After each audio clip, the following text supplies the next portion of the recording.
What's going on, everybody?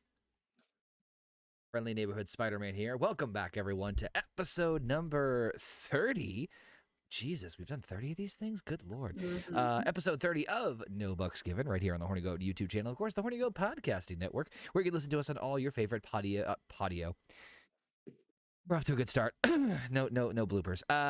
Where you can listen to us on your favorite audio platforms. You guys know me. I am Connor, aka Mr. Marvel 613.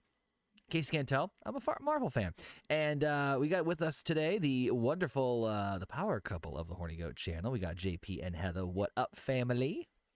What's going on, man? Pulled a bunch of weeds today. Holy shit. Smoked a bunch of weeds. No. Oh, I had weeds. That was last night. I had a weed garden going in my front yard. I did have to clean it up, so I was up pulling weeds this morning. It took me, about 3 hours? Ugh. But they're pretty much all cleaned up except the little thingies around the house. Ah, the good old little dingies. Yeah, we have a lot of weeds, Connor. Yeah, he did have a lot of weeds. Yeah. She actually helped me pull weeds this morning. Yeah, listen, child labor. You get to start them young. How you doing, Heather? I'm doing good. I need some candy to keep myself awake. What's up, Jerry? How you guys holding up after the COVID recovery? You guys pretty much back to normal? I mean, much better than we was clear. We cleared Tuesday, right? Mm-hmm. We were cleared on Tuesday. Excellent. My daughter now she was in the hospital last night. She's feeling much better today. Good. She had COVID, but she's kind of a hypochondriac. Overdramatic person. She's an overdramatic person. She's a lot like Paige. I have a few people like that in my family, so I get where you're coming from.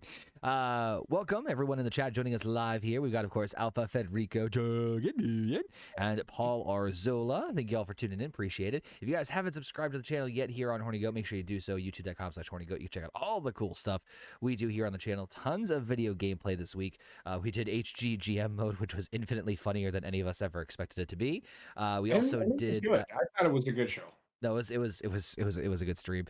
We played a little bit of Fall Guys, of course, the Marvel Roundtable, as we're now entering Phase 4. So a lot of cool stuff. Make sure you check it out. And, of course, like I said, listen to us on your favorite podcast platforms. You listen to this show and the Marvel Roundtable on favorite platforms like Google, Spotify, and all of that jazz. So, of course, this is No Bucks Given. We talk about all sorts of crazy, wacky stuff that's going on in the world. If you guys are not watching us on the YouTube version, I'm donning a Spider-Man mask because... fuck it. Yeah. Why not? They're not here. They're not here for the $1 million looks. They're here for Spidey. It's Sony's going to come after my ass pretty soon. So so it is just myself. It is JP. It is Heather. Basement is having, unfortunately, some internet issues, which blame Canada. So it's just going to be the three of us, or four of us if you include Wendy this evening. Canada. Blame Canada. See, he can't defend it. He can't defend it. So. We win. He would blame Canada too, more specifically Rogers. But oh god. But if you guys want to join along in the different conversations we're going to be talking about this evening, join us as you check out all the different articles listed in the description box below. Love to hear your thoughts on everything we're talking about. And since tonight, I literally forgot it was SummerSlam tonight. Everybody did. Might as well I was highly disappointed in the show. Might as well start off with some wrestling talk. Now I didn't watch SummerSlam at all. I basically caught up with Twitter highlights. From what I've seen from the Twitter highlights, meh. Yeah. So, okay. The show itself was pretty good. The wrestling was really good. I don't think there was a match any lower than 3 stars, to be honest with you, if I was going to book it. Uh-huh. You have this big event, and every title is on the line. Not what? Wait, was every title on the line? Not a single fucking one of them changed fucking hand. The Intercontinental title wasn't. I forgot. One title was not on the line. I'm sorry. I apologize. But you're gonna have all of these fucking titles on the fucking line, and not a single one of them changes in a show like this. Failure. The show failed on that aspect. Now, was it good wrestling? Sure. Was it entertaining? Sure. I'm going to tell you right now, the main event match was shit because of the ending. Complete shit. When are they going to fucking drop this bloodline bullshit? This is why I don't think WWE's changing shit anytime soon or ever. They are so worried that they're so afraid to take a fucking chance. And you would think Triple H, who has creative control, and I know I know. Ooh. Here's the thing. Everybody's like, oh, this show has been booked by Triple H. I'm gonna call utter bullshit right now. I'm gonna tell you right now, Vince McMahon was on the phone and said, you better not fuck up SummerSlam. What I have booked is what we are fucking doing. This show needed a title change, and not one title was changed. Bianca Belair needs to lose the title. Quick, fast, and in a fucking hurry. She is, both her and Liv Morgan are underwhelming as champions. They made Ronda Rousey look like an idiot. You don't do that to one of the biggest stars that you have ever had on the women's side. Whether people fucking like Ronda on the mic or not, that woman can fucking fight. You want to build a fucking company around her? Around somebody? Build it around her. Because that is the female Brock Lesnar.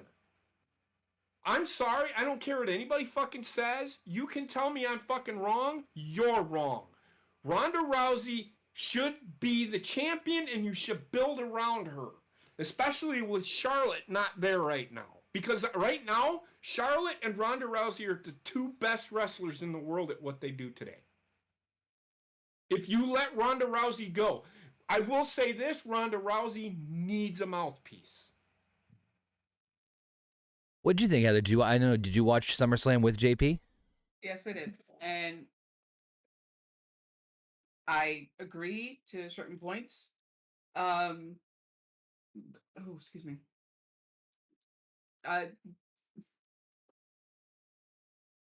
Bloodline's being built as a heel faction. Mm-hmm. Heel factions over time have always had run-ins. Yep. But every time? Every time. Almost every time, depending on the faction. Horrible. Roman Reigns has been booked to be a monster, right? Essentially. Like, he's unbeatable. Yeah. Well, yeah. Now he can't do anything on his fucking own. He has to have the help of his two fucking dipshit cousins. It's kind of the point. He doesn't. That's my point. My point is he doesn't need that help. Correct, which is why it's such a heel thing to do. Look. So sorry, Heather. I didn't mean to cut you off if you were going to keep going. So the first thing I'm going to say before I get into any opinions about this is that I'm basing this off of the fact that I have not seen the show. So I'm only basing it off of brief Twitter highlights and the results posted. So I can't really comment on the matches. The whole idea that a show like SummerSlam, I respectfully disagree about the title change thing, because there have been WrestleManias where titles haven't changed hands.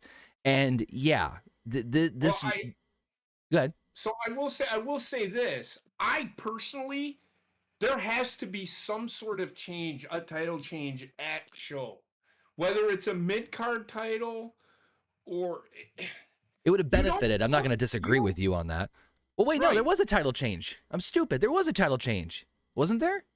No. Didn't Lashley win the U.S. title from Theory?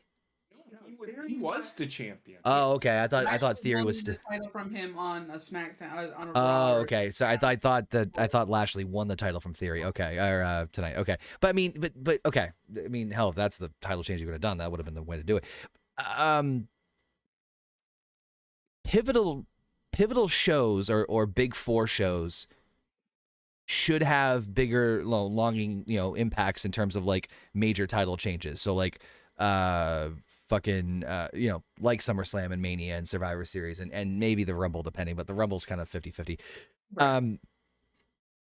Would it have been the place and time to do it? Absolutely, because this is the first, not only is it the first like big show following Vince's departure, but it is like the first big four show that's following Vince's departure. So it's a prime opportunity to make a statement. And from what I've, the second second biggest show WWE has. Yep. And at least that's how it's built. You know, we talked about this last week when we were talking about Vince taking over, and we kind of all agreed in terms of like, do we expect immediate change? And so I kind of take that as like a 50-50 thing of like, you know, could Triple H have like basically taken the ideas that Vince had laid out for SummerSlam, crumple it up and throw it away? Abso-fucking-lutely. Do I see Triple H's booking style from or mindset from NXT sprinkled in throughout the show? Abso-fucking-lutely. But that's what I'm saying. When it comes to the wrestling aspect, mm-hmm. he let them.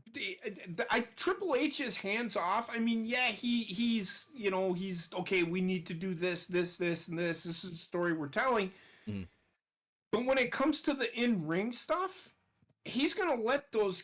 That's why NXT was so good and is still pretty good in my eyes, because he lets them do what they are expected to do in the ring. Yeah, they wouldn't be in WWE if they didn't think that they could wrestle the WWE style. Yes, they need to be taught that. Yeah, and that's what the Performance Center is for, and that's kind of what NXT is. Is okay. We're gonna.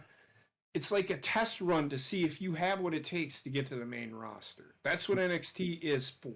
Which is one of the reasons why I think it was so ass backwards when like the disconnect between the main roster and NXT, because WWE is so overproduced to the point where, you know, like the earpieces, the referee, like let me put it this way. From what I understand, and I could be wrong, I could be talking out of my ass to an extent, the things they do on the bigger shows, the weekly shows, the pay-per-views, as far as like the earpieces, the referees getting signals from Gorilla and you know, the signals and stuff, that shit's happening on house shows too. It's not like it's limited to anything. It's kind of necessary, because if they go over, the referee in the earpiece is like, we got to go home, guys. Correct. I understand that for the bigger shows. But the house shows, do you really need to implement that much of a strict strategy? But anyway, the point I'm making is that we don't know how much of Vince's webbing, God damn, that's dirty, is intertwined. Is intertwined in the creative aspect and how far they book shit out. We've heard everything from, oh, they booked out pay-per-views months in advance, or they pencil in ideas, usually more so for Mania season. But we've also heard how Vince has torn up the script the night before, or the day, or hell, fucking an hour before they go on. So it's hard for like me to sit here and say like, oh, well, you know, the point is, could Triple H have completely rewritten everything? Absolutely. I mean, shit, they can do, in theory, they can do anything they want at this point. Vince is not, you know, in the driver's seat. If I was a betting man, what I would probably say is that Triple H is like, all right, let's get to SummerSlam. Let's get to where we were supposed to be at this point in time. And then Monday, we're going to start, you know, and he's probably started planting seeds for certain things during SummerSlam, more so the undercard, like bringing in, I know you saying they brought in Io Sky now, Bailey's back, which probably that was planned. Dakota Kai is back. That raised my eyebrow. I was like, Triple H saying, we are going to bring back people that I think is going to. You look at their Raw roster. They have 8 former champions. They have Asuka, Dakota Kai. Well, Dakota Kai is not a former champion. Becky Lynch, Bianca Belair, Rhea Ripley, Io Shirai. Who else did I say? There's like, I mean, their Raw is pretty stacked in the women's division. The women's division, and they have 10 people that they could build around, literally. That's what I'm saying, is that there's little. I could book a 2-hour show with those 10 women alone. Right. That's what I'm saying, is that I think that what and again, I'm somewhat talking out of my ass here. If it based off of the way Triple H has done things and the way I think he thinks, he would be the type of person to be like, let's get to SummerSlam. We're gonna do these small things here and there, maybe change a couple of matches or outcomes. Maybe not the big stuff like the Roman Brock shit, and maybe even like a couple of other matches, but like everything else, I would feel like he like either didn't change much or he changed just enough to. I don't know why I'm touching his nipples. Just enough. Right. To get it going. Now, the Ronda Rousey thing,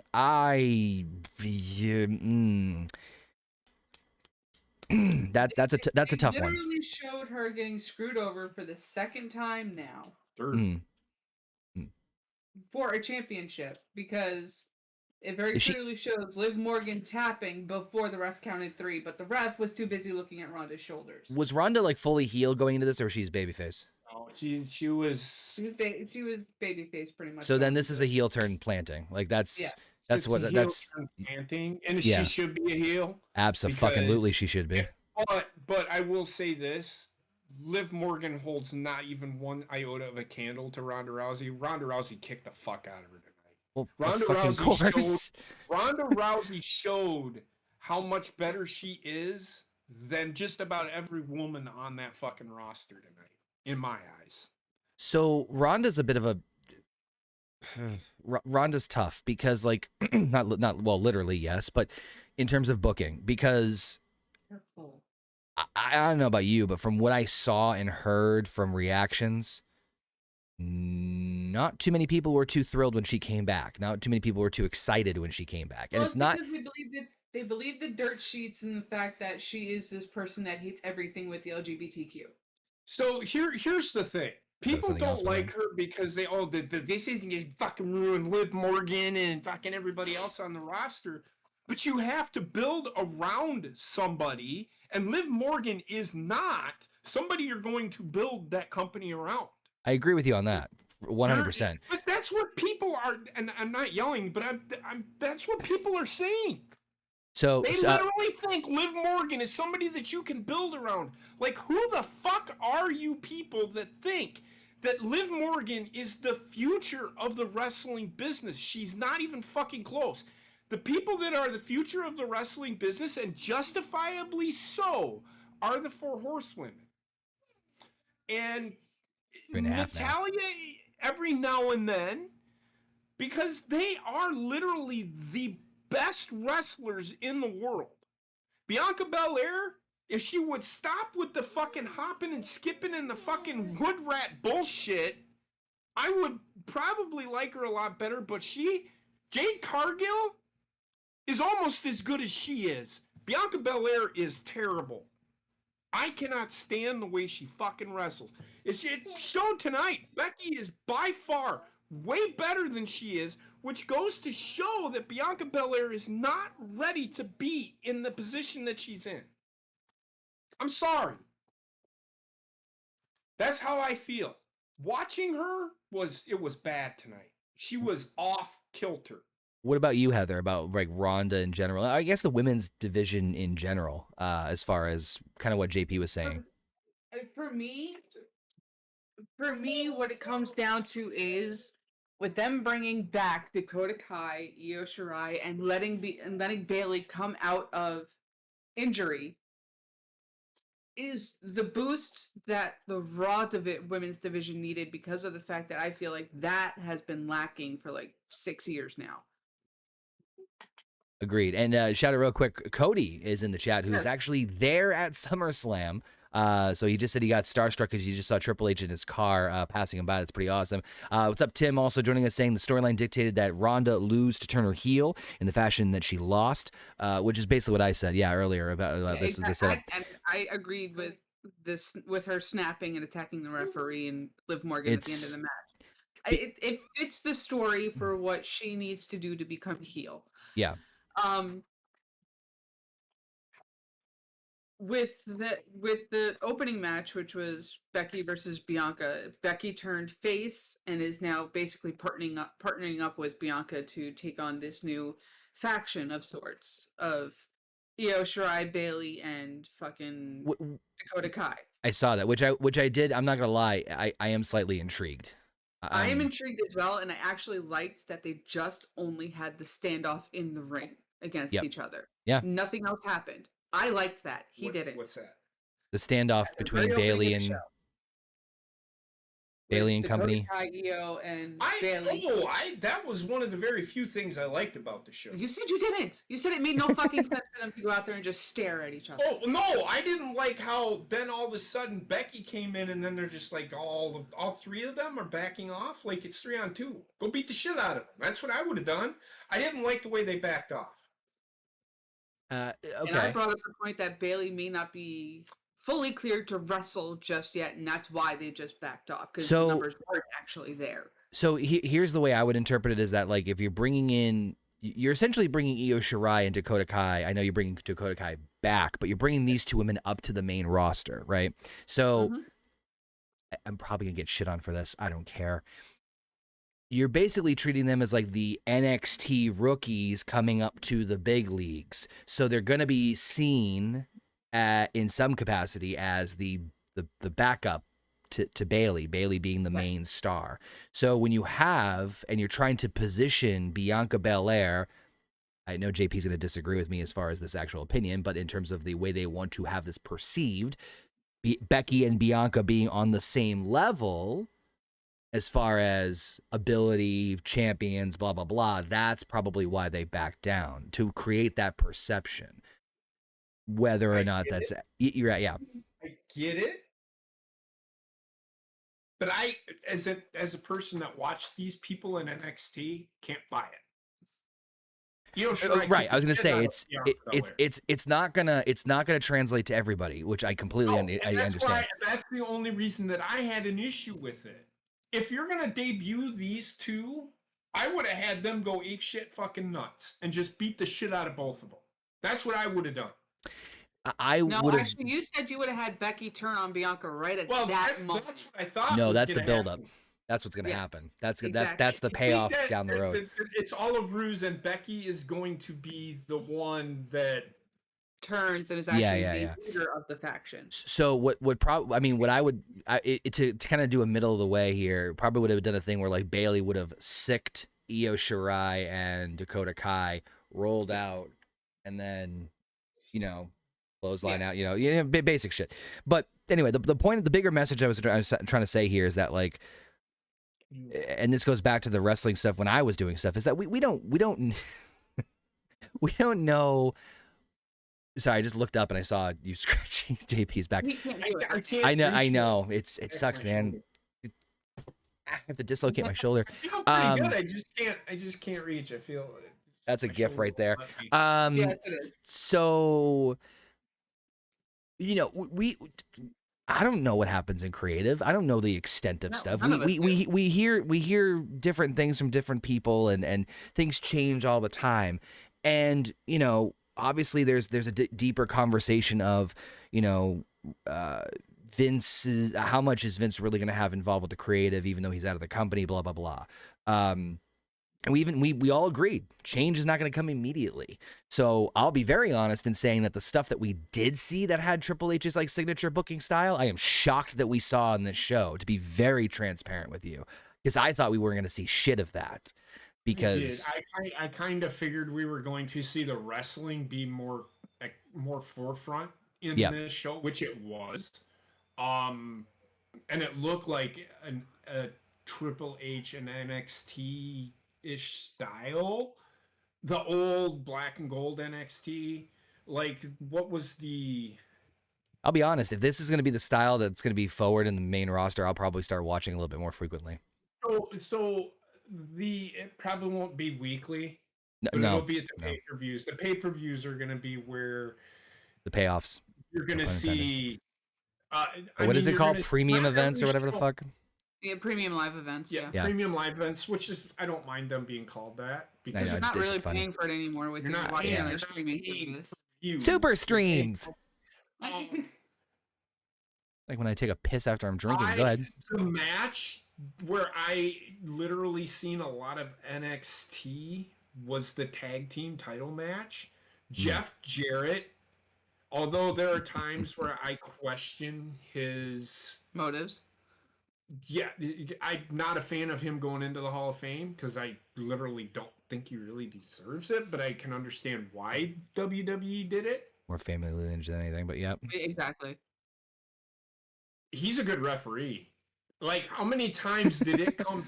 He was this close on a couple of the false finishes where he stopped right before. It was great timing, and it looked NXT-ish. The false finishes, but they weren't finishing moves, so to speak. They were the signature, which is finishes what it should be, that were impactful. Right. It was good. And now, that you could see, and there, could see a lot of NXT Triple H kind of things, right, and Shawn Michaels kinds of things in the booking, the finishes. Not in the finishes, because I don't think Triple H. If Triple H was running this show, I'm pretty sure he would have changed at least 3 titles. Now, I don't want to spend too much time on SummerSlam, but the one thing I'll just wrap up with is the main event. Now I know that we were talking a little bit about earlier about the whole like bloodline shit. I'll get to that in a second. I think it's no surprise Roman retaining. Not really too much of a shocker there. Did like the fact that Austin Theory even showed up for a hot minute. If nothing else, to remind people. I mean, I know he has the Money in the Bank briefcase, and I know he lost against Lashley, but teased it weekly. Right. If you, that's actually one of the things I actually liked about Miz's run with the money, not the first time, is that he would like tease cashing it in almost on a weekly basis, which was cool because you didn't know when the real one was going to be, and so it kind of counterbalanced that. So I like the fact that it's like we're gonna let him get the shit kicked out of him here just to remind you on the bigger stage that there's your guy you're going to keep your eye on. So Theory never teased the cash in. He said he was going to cash in. He never teased. So a slight tease. Roman Reigns didn't have a match. He never had a match. He hasn't been a SmackDown. No, tonight. Tonight. Yeah. Yeah, I'm talking about the tease tonight in terms of it tonight. Yeah. Tonight. He's probably going to cash in at Clash at the Castle. Well, I mean, whatever. The point is that I like the fact that they threw it in there. But to your argument about the bloodline thing, it's getting old, man. I get the frustration, but at the same time, I also understand that is the way to topple a monster. Because if you have one heel person running rough, like a Big Show or a Lesnar, or I only use Big Show because of the size, or Roman, tearing through the competition by themselves, it is harder to... It goes along with Asuka's and Goldberg's winning streaks. Yeah, to an extent, yes. It's not that you can't have someone slay the beast or slay the streak or whatever the fuck you want to call it, but it makes it a little trickier. Because it's like, well, this person defeated all these other pieces, blah, blah, blah. I mean, you can, semantics.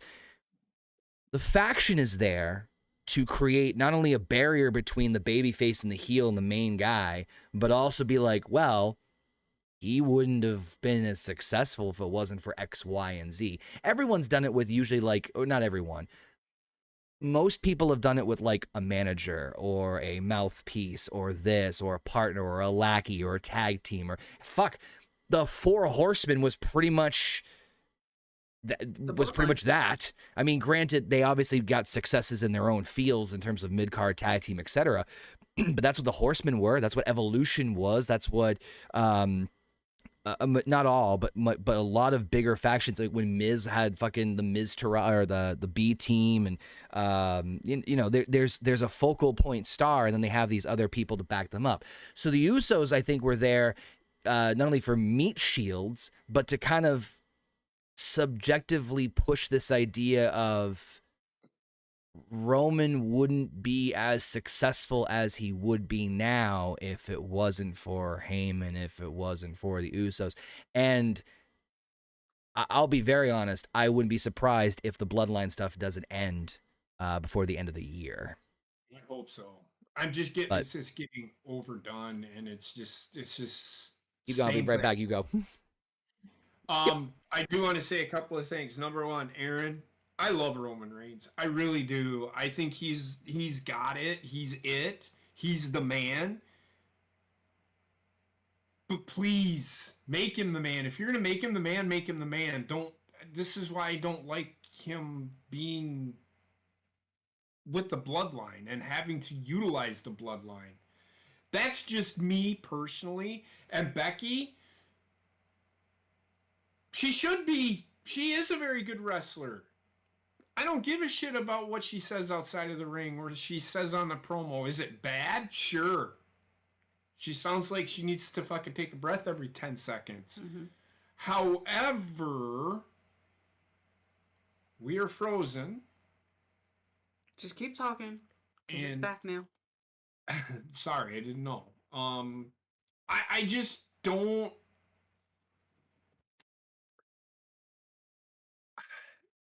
I like Roman. I think he is a very good champion. I just don't like the overdoneness of the run-ins. I don't like run-ins only when they are needed. And it would have been great if they didn't have a run-in between these two, because you know what's going to happen. This is just going to extend that feud. Yeah. Because Roman didn't beat Brock Lesnar on his own. Last man standing matches or any. But I will say, fucking flipping the ring with a tractor. I don't give a shit. That was fucking amazing. So the entertainment value that shit, that's a moment in a fucking big show that made sense. It made sense. If you're gonna blow off the feud. But I don't think it's gonna blow. I don't think it's blowing off the feud. Have they had a Hell in a Cell? No. Wait, yes, they did. In I don't know if it was Hell in a Cell, but they had a steel cage match at Crown Jewel. I know, but I was gonna say the only thing that could really top that would either be an Iron Man match or a Hell in a Cell. That's really the only two matches that you can do with them at this point. And I don't think they've done. I'm gonna have the issue with the Usos running in, so the only way to stop the Usos from running in would be Hell in a Cell. I would honestly have an Iron Man Hell in a Cell match. Fuck it, put both of them together. But speaking of overdoneness, let's talk a little bit about the Ric Flair last match shit. So just to get the wrestling talk out of the way, for those of you who don't know, StarCast 5, I believe, is also taking place this weekend, with the main focal point, I agree with you, Heather, is the surrounding of Ric Flair's last match, his last match, his last match, and his last match, for realsies, for super realsies this time, where he will be teaming up with his new son-in-law, Andrade El Idolo, against the tag team of Jeff Jarrett and Jay Lethal, the man who publicly trained him, and was not fit to be on the card for this show on Sunday. Look, I am a fan of Ric Flair, to an extent, legend, no doubt, 16-time world champion. I mean, his mark on this industry is absolutely legendary. I think he's he's my number one guy. If I was to build a show and Ric Flair was as Ric Flair was back in the day, Ric Flair in his prime, I would pick Ric Flair over any fucking buddy. So he's my guy. The only thing is, for me, I cannot see beyond what this actually is. I cannot see it's a cash grab. It's a cash grab. Yeah. And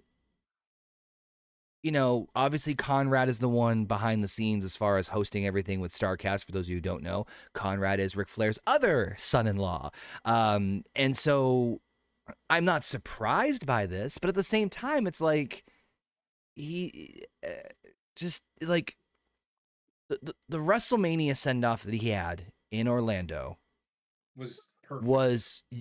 You couldn't, there was no way to top that. So every time that these old timers wrestle, it ruins their legacy. In my eyes, yeah, like the Shawn Michaels and Kane, the Undertaker retiring Shawn Michaels, it ruined that retirement. Yep. Ric Flair wrestling again after Shawn Michaels retired. It ruins that fucking match, which I mean, was a pretty good match, which a lot of people consider their most favorite match of all time in WWE. Flair stated in an interview that the only reason he went to TNA was for the money. Like, and it's like, no fucking duh. But I'm right there with you as far as like, you know, you didn't really see this much in the past, right? I mean, I think the only exception was Terry Funk. He retired fucking 3 times in a week, and then he'd come back. You know what I mean? Right. But like, that's an inside joke. But I mean, obviously Terry is definitely done. I get like so, and this is one of the one of the more frustrating things about wrestling is that like, and as I can't say wrestling, everything in general, it's the nostalgia of it, right? You have nostalgic feelings for wrestlers or moments or matches or whatever, and this goes outside of that too, as far as like, you know, TV shows and blah blah blah, whatever. But the point is that industries want to milk nostalgia as much as humanly possible, and so, you know, Flair is banking on this to be it's what all of StarCast is built around, which is the part that blows my mind. If it wasn't for him and Dusty Rhodes, StarCast would not have been as big as it was. Starcade. That StarCast is a Comic-Con like type deal thing. But the point is that like, I wouldn't have built around this. I mean, on it's really tricky because on one hand, the sentiment is nice. It's appreciative. It's like a Ric Flair appreciation night kind of deal, right? Like, okay, I can get behind that. Cool. For him, I mean, last night they did the roast of Ric Flair, so I saw some clips of that, but like, cool, fine. I'm fine with like honoring the man's legacy. All in favor of that. But you mean to tell me this like 70-something-year-old man who has fasciitis in one of his feet and he can barely, well, not barely, but he has trouble walking. You're going to put him in the ring with 3 other men. I mean, we all know it. Anybody in their fucking mind that didn't think it was going to be a tag team match, I mean, come the fuck on. I just don't understand. Like what's preventing him from doing this in a week? Nothing. Other than death and injury. And my point is that, like, you know, like you just said with like the Shawn Michaels thing coming out of retirement, it's like you see all these old timers just go and go and go and go, and I feel like it's more prominent now than it was 10 years ago or 20 years ago when someone would stay retired for the most part, Terry Funk being the exception. They would be retired for real, and it's just it makes me feel so sad for Flair. I'll be very honest. I have no trouble saying this. I respect the man for his contributions into the business, but it just makes me like really. I feel bad for him, to be very honest with you, to see him that he has to do this on some level. Whether he does not have to do this at all. This is his own ego telling him he needs to do this. I was about to say, it's either something from an emotional level or from a financial level. He has to do this. True. I can agree with both aspects. That's the part that is just like I shaking my head. I just don't I don't like it when I don't understand the stupid flippy that they're doing. I hate to say this, the AEW fans love that this is happening because they think they're gonna. Oh yeah. Where do you think 3 of the guys wrestle or 2 of the guys wrestle? They're I get that, but like, here's they love this shit. These wrestling fans today. This is the kind of shit they want to fucking see. They want to see a 72-year-old man get in a fucking ring and get his ass beat, which makes no fucking sense to me whatsoever. And if anybody thinks that Ric Flair is actually going to do anything in this match, except for probably do a low blow and then bleed profusely for about 15 minutes, he'll do the top rope bump. As dumb a wrestling fan as anybody else I have ever fucking seen. He's not going to fucking do anything. The man, like Connor said, the man can barely fucking walk. What makes you think he's going to be able to do anything inside the ring? Well, if he's gonna, I will make a bet right now, or a prediction. I shouldn't say bet because I'm fucking broke. Like Flair. Same. I bet you the most physical thing he does in this match is the top turnbuckle. Someone carries him, and that's it. I will be completely surprised if he does that. I mean, he Why? did. Well, they showed Jay Lethal training him with doing that, and that. But that I'm saying that is the biggest spot that he will be in that match, guaranteed. As far as physical activity, he's gonna do the low blow. He's gonna do the no, the low blow, the strut, the figure four, maybe the thumb to the eye, the mo. But it's sad. I hate to say that, but it's sad. So, Federico, I love Ric Flair. I've said it, and I've said it numerous times. Everybody that associates with me knows that Ric Flair is my number one guy. He's bigger to me than Stone Cold Steve Austin. He's bigger to me than John Cena. He's one of the 4 pillars of wrestling for me. If I had a Mount Rushmore, I would put Ric Flair on there 4 fucking times. That's how much I think of Ric Flair.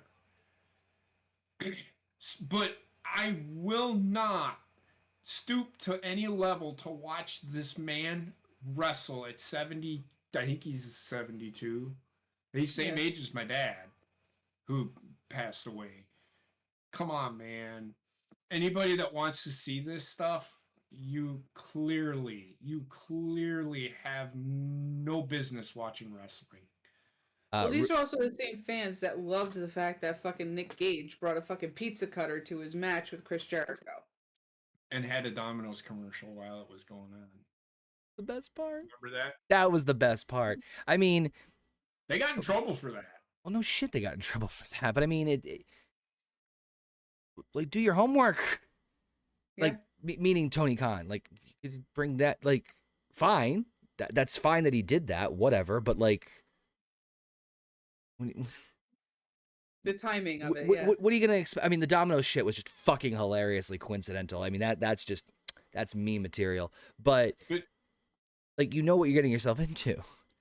It's like it's the equivalent of like, oh, I booked Abdullah the Butcher for like a technical submission match. Did you now? Did you really? Is that why he brought like four? That man used the shank. Yeah, I was about to say, is that why he's bringing 4 forks with him to the ring? I liken this man, and the reason that I say the AEW fans, because if you've watched AEW recently, every week there is blood in like 3 matches. There is color in like 3 of the matches weekly on AEW. And of course, every single fucking time Jon Moxley is in one of those fucking matches. 3 weeks in a row, he's been in a match where he has bled. Real fast, just to kind of piggyback real fast, the last thing we're talking about, coming out of Fightful Select, the new stable of Bayley, Dakota Kai, and Io Shirai. This new stable is indeed a product of the new WWE regime. We've heard that the stable was actually pitched quite a while ago, before Dakota Kai's release, and Vince McMahon rejected it. So that's what I'm saying. And there is that little. I did say when that happened. What did I say? Remember what I said? I could be wrong about this being able to turn the corner and get away from Vince. And then the show happened, and it just looked. The wrestling, yes, is different. But the finishes and the booking and who they have, where they're at, is not going to change. And people want them to change that stuff. And I can tell you right now, there are people that are pretty upset. I being one of them, because they had a chance. They had a chance to prove me wrong, and kind of take a chance. Take a chance. Change a champion. It's okay.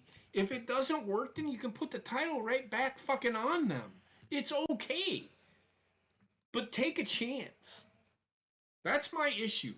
Nobody takes a chance in wrestling anymore. That's where I have an issue. Well, we'll see. Fingers crossed. But, of course, let us know what you guys think, as I'm trying to multitask here and making sure everything is all streaming well. But They're speaking of, waiting to change championships until Clash at the Castle, which is literally Wednesday. 5 days from now. 4 days. I thought that was in September. No. August 3rd. Oh, that's why they pushed fucking SummerSlam early. Okay. Now that makes That makes a lot of sense now. But I think it is August 3rd. But anyway, speaking of Ric Flair, talk about herpes. Can't think of a better transition than that. So, fun little article that our good friend, our wonderful friend Gina found for us, I believe, about ancient herpes. Yeah, but this is a fun one. I think this kind of goes along the lines of the WTF news. So, categories, yeah. Yeah, scientists have now sequenced ancient herpes DNA from the rotting teeth of human remains. So researchers who the first time successfully sequenced the genome of an ancient herpes strain say our modern-day strain of the virus arose 5,000 years ago. In a study published Wednesday in the journal Science Advances, researchers looked at the remains of 4 individuals stretching over a 1,000-year period. They extracted herpes DNA from their rotting teeth, as the viral infection often flares up with mouth infections, and sequenced its genome, or the complete set of genetic information. Then researchers compared the ancient DNA to modern-day herpes samples. The oldest sample dates back to the Iron Age around 1,500 years ago and came from an adult male excavated in Russia's Ural mountain region. 2 other skeletal remains were found in the UK, a female dating to the 6th or 7th century and a male from the late 14th century. So it looks like herpes is here forever. Just about, yeah. Holy shit. Who knew an STD could last so long? I mean, well, yeah. Look at the conditions everybody was living in back then. Of course, herpes has been around for fucking ever. I was about to say, yeah, there's been a lot worse shit. So, I mean, herpes, can't say I'm too surprised about this one, but I mean, that's just fucking hilarious. They were able to find it from fucking 2,000 or close to 2,000 years ago. So, literally towards the birth of Christ. Yeah. Did JC get him? No, no. I mean, he did have a whore traveling with him. I was about to say Mary Magdalene. Well, now, come on. I didn't say he slept with her. He transitioned her, according to the story. Mary Magdalene was transitioned. She became one of his apostles. Oh, okay. That's not okay. She's the one that she's talking about. That's no. The word the verb transition. I wasn't sure what. That's a broad verb, and I wasn't sure what that was referring to. So I'm like, okay, that I figured that's where you were going. I just wanted to make sure. Yes. I wonder what the oldest STD would be. I mean, obviously herpes is maybe the long. I mean, what do you think the longest?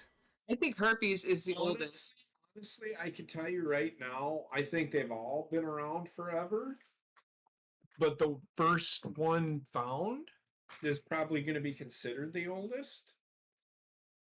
All right, here we go. Fucking great Google search history. I'm gonna please no one search my Google history when I die. You can blame it all on No Bugs Giving, because you know what? Every story we've ever come up with, we've needed to do a Google search. So apparently, according to Google, the first well-recorded European outbreak of what is now known as syphilis occurred in 1949. So if herpes is 1494. Yeah. So if that's the oldest one. 1949, 1494, excuse me. Dyscalculia, gotta love it. So I mean, herpes precedes that. So herpes could be the oldest STD in exist. Well, I know herpes isn't technically an STD, but still. So syphilis being the oldest one, though, I mean, yeah, can't say I'm too surprised. It's not like people had fucking hand sanitizer back in those days. Disgusting. I got syphilis from masturbating. I mean, they brushed their teeth with urine, for crying out loud. Did they? Yeah, it was considered a tooth whitener because of the ammonia in it. I've been doing it all wrong this whole fucking time. Well, I mean, if you want your breath to smell like urine and ass, I mean, go ahead. Wait, why would it smell like ass? I mean, I don't know. I get the urine part. If you're a woman, the holes are kind of close together. Oh, well, yeah. Madame, your teeth are pearly white, but I do believe you have the breath stench of an anus. An anus. Oh God.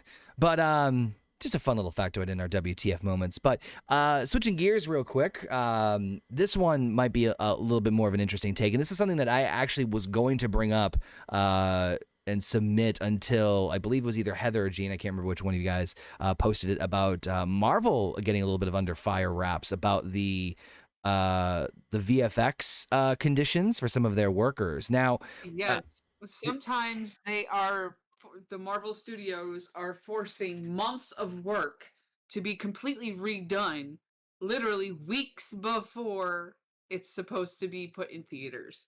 yeah. So there's been heavy speculation from a couple of different people who have worked with visual effects companies for Marvel Studios. Now, for those of you, from what I understand, Marvel does not do most of their visual effects stuff in-house. They usually hire an outside company to do so. And the biggest frustration, not just what Heather mentioned as far as like demanding stuff right before the release of the movie, but also they don't have a clear idea of what they want until literally they want it done. So Right. it's not like, and again, I'm going off of what these people are saying is the case. In terms of like, oh, we want to do, it's wrestling writing. They don't know what they want until they get there. So the idea that they could change their idea visually or conceptually until literally like the last moment, which just from like a working environment perspective, I'd be fucking frustrated too. Oh yeah. I mean, if I spent months working on a scene just to be told, no, this is all wrong, do it over again. Yeah. And you're told, oh, and you have a week to do it. Fuck you. And I'm just making a broad example here. So like, let's say for example, I see the gif here of like, Thor trying to catch the invisible Mjolnir. What if he was like catching a sword? Like, okay, we want the sword to be extremely long, yellow with like certain indentations on the side, right? Cool, they did match it with that. Boom, boom. All right. Actually, we now want the sword to be about half the length in blue. Yeah. With this type of fuck. Yeah. Worse than Fiverr. As people like Connor, myself, Basement that have done video editing of some sort, or even just picture editing. Yeah, exactly. It is a fucking pain in the ass to get everything to line up perfectly, especially when you're doing cuts, and get it to work right. That being told, no, this is all wrong, do it all over again. One, you better hope that the render didn't go over your original copy, first and foremost. Yep. Two, you got to redo everything that you just did off of the original copy, taking up more room on your computer. And then you have to do what they want as they change their minds. So I have done that to Heather, where she has had, I had 4 fucking hours on a 1-hour video. God. So I was sitting there and I seen something, and I am anal when it comes to it's weird if I see something and I'm like, can you change this? She gave me that look, like, and we were living in the apartment at the time, and she's like, if I didn't have to pay for the window, I would throw you out of it right now. So I'm that guy that will, she'll like, here, what do you think of this? This is wrong. And I did that, and she's like, wanted to throw me out the window. You know what's interesting is that I that's not much of a stretch as far as like I can definitely wrap my head around that being a thing. But here's the thing that I will say, and I do understand why Marvel they're making billion-dollar movies, and if they see something that. But that's not the complaint, though. I understand what the complaint is, but I'm just saying they're trying to make it worth $1 billion, even though, in the first 10 minutes the movie should be over because we should die. But that's why they bring him back to life with the VFX. I can understand why. If they had sat there and brought clear ideas of what they wanted for the scene to the VFX company, then fine. I agree. Fine, agreed. I'm not disagreeing with you. But when they sit there and say, yeah, just do the best you can with this, and this is the basic idea of what we want, but you take your artist license and do what you can with it. And then they sit there and say, no, that's not what we wanted. I get all that. I totally understand all of that. But you also have to look at it from their point of view that we are putting out $1 billion movie. We're making $1 billion off of this movie, and it better be worth that $1 billion, or else. Sometimes it's not even with the visual effects. Yes. The only thing I will point as a caveat to that, as someone who, you know, obviously we're doing the round table and I've seen everything, is that, yeah, I mean, that's not.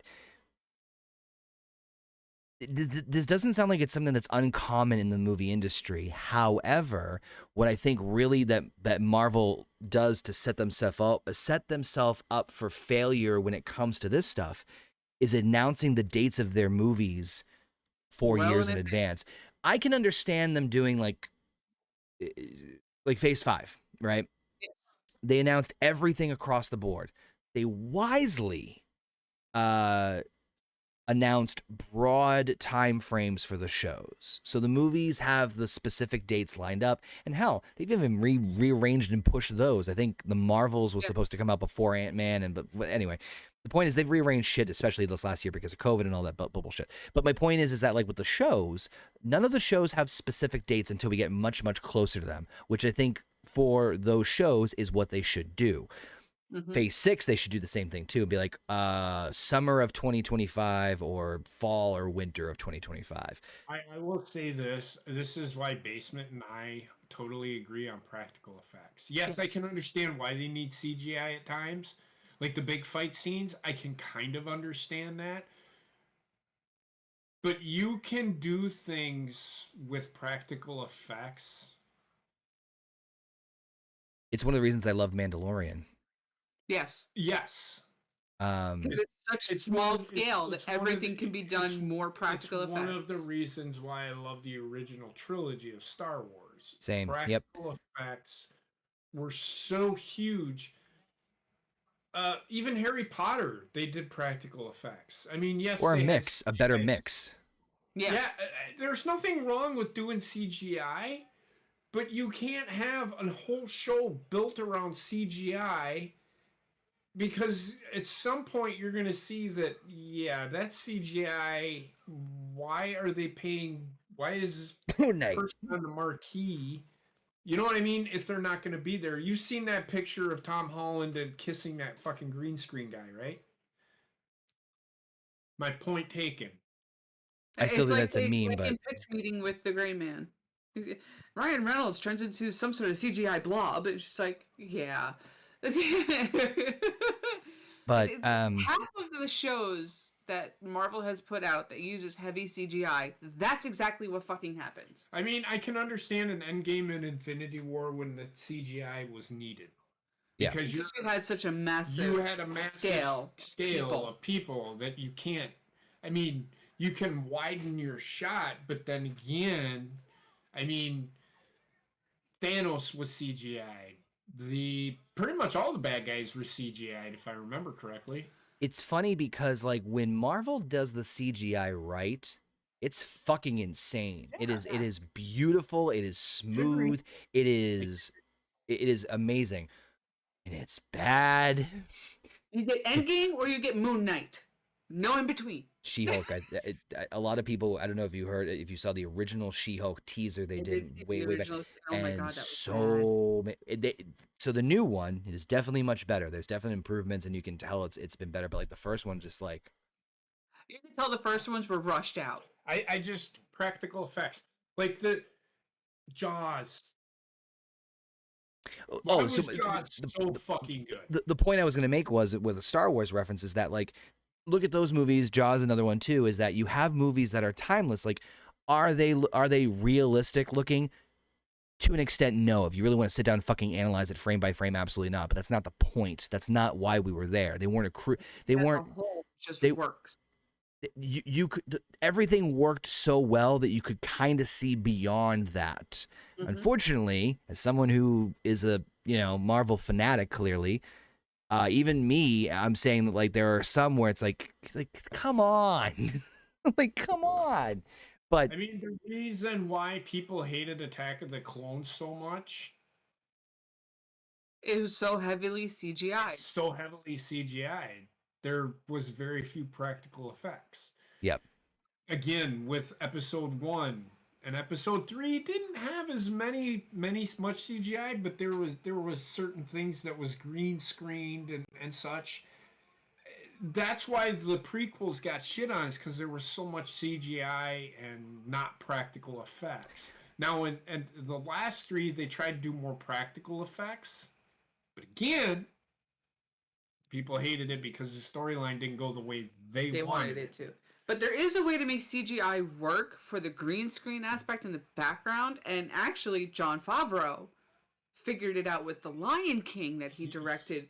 He went and found actual pictures of the landscape to put on the green screen. Well, if you go back and watch The Mandalorian, where he has that round table, yes, he talks about the CGI. There's a way to do it and actually use real people instead of fucking using fucking computer generated. I think I remember seeing something like that when he was mentioning that, or it might have been somewhere else, where like what they did, and this is in the Star Wars world. I can't remember if it was Favreau or somebody else. Because they did a it's behind the magic. Behind the magic kind of thing. Yeah. But they blended the two together. Like, so for example, I'm broad example here, and this wasn't what they actually did, but like, for instance, it would be a thing where like you'd have like a creature, like almost like a giant like creature with like 4 legs and a long tail, like the things like a stormtrooper would ride on, and maybe the front half of it would be practical, and then the back half would be CGI'd, where you're not focusing on the front, the back part as much, so you can kind of get away with it, but the front is made of the actual, you know what I mean? So that they hybrided enough where it's a much smoother appearance. And when I saw some of those, I'm like, holy shit! Like, I didn't realize, like, you kind of like jigsaw puzzling it together to make it look great, and it fucking comes out phenomenal. Yeah, and a lot of the background that they used the CGI for, they went and actually got actual pictures of landscapes that they wanted and manipulated it to make it look more like what they wanted it to look like if they were on a different planet, and put that on the green screen. Which is smart. And it fucking worked. Yeah. But hopefully, I mean, I don't think anything is going to become major of this. I think that there are certain, I don't think Marvel's going to suffer, clearly. Eventually, it's going to get to a point where it's going to be harder for Marvel to find companies to work with them. Or they just pay more. Until they learn, all right, these are the ideas we have, implement them, and we will check on each step to make sure it's going the way we want it to go. You know what's funny? Since we're kind of on the subject real quick, and since we're not going to talk about this in the roundtable, since we're talking about the specific movies and shows, I was thinking about this with like, okay, we got all these other things coming up. There's got to be an end point. The MCU has to end at some point. There has to be some sort of finality to it. Now, I don't think it's Secret Wars. I don't think Phase 6 is the end-all, be-all of the MCU. There's still plenty of stories to tell. But if we have the Infinity Saga, the Multiverse Saga, do you think we'll have maybe one more saga with like 3 more phases, and then Phase 9, it's like, we're done? I think so. I think so too, because it's like eventually it's going to get to a point where it's so oversaturated that nobody's going to be buying tickets for the movies anymore. Yeah, and I mean, they are pulling some obscure references to obscure characters, which sure, and there's going to be certain things and moments. I think I think personal theory is that the next 3 phases after Secret Wars are going to be all mutant X-Men faced, and that's going to be your big, But there has to be something. All they have left, because they've already done all the other huge names. The only thing they have left is the X-Men. Yep. And unfortunately, they have to wait until 2025 to be able to use all of the X-Men. So, I heard rumors about that, which we can talk about another time. But remind me next week, because I have a lot more about that, because I have to do some more research on my side. But anywho, switching gears to another not weird story, but another. Basement mentioned this before, and I knew nothing about this whatsoever. Was the whole idea of the WNBA player who is who is being held captive. In jail over in Russia right now because she accidentally brought some weed with her. So Brittany Griner is a WNBA player. Now, women's professional basketball players don't make as much as the men do for a very good reason. Yep. I'm sorry. I'm not saying Great that start. they're bad, Okay. they do, but there's a reason why men's basketball is way better than women's basketball. This woman decided to go over to Russia. So she can earn extra money. Which good for her. I mean, by all means, do it. Not telling you not to. You have every right to. Many of the other women... You're one of the best players in the world today, so why not? And many of the other women, same exact thing. So, but she decided to go over to... This is why I do not fucking believe anything she is saying. Because she does smoke weed. Good for her. Don't care. Where she lives, it's perfectly legal. Well, whatever. I don't care what she does. JP was like that last night. But do not tell me, well, I didn't know it was in there. What, you don't fucking check your fucking bag? Have you ever never been to a fucking airport, you fucking idiot? What do they fucking tell you? Right. So you're telling me your bags were not in your possession the whole fucking time? There's a Carlin bit that I love where I don't know if you ever seen it. Exactly. Yeah. I watched that the other night. It's like, this is why I don't buy anything she's saying. She is justified in sitting in prison. I don't care what anybody fucking says. She had the weed on her possession. Russia doesn't give two fucking shits about whether or not you didn't know what was in there. It's in your possession now, so guess what? You're going to jail. You're going to jail. It's just the way it is. And everybody's all up in arms. Well, they should follow our rules. No, they shouldn't. This isn't their own country. Russia is not under American law. It's like the whole Ukraine thing. They have different rules of engagement than we do. Right. I get it. It is unethical. In my point of view, it is unethical for them to be doing what they're doing. But according to their rules of engagement, they're justified in what they're doing.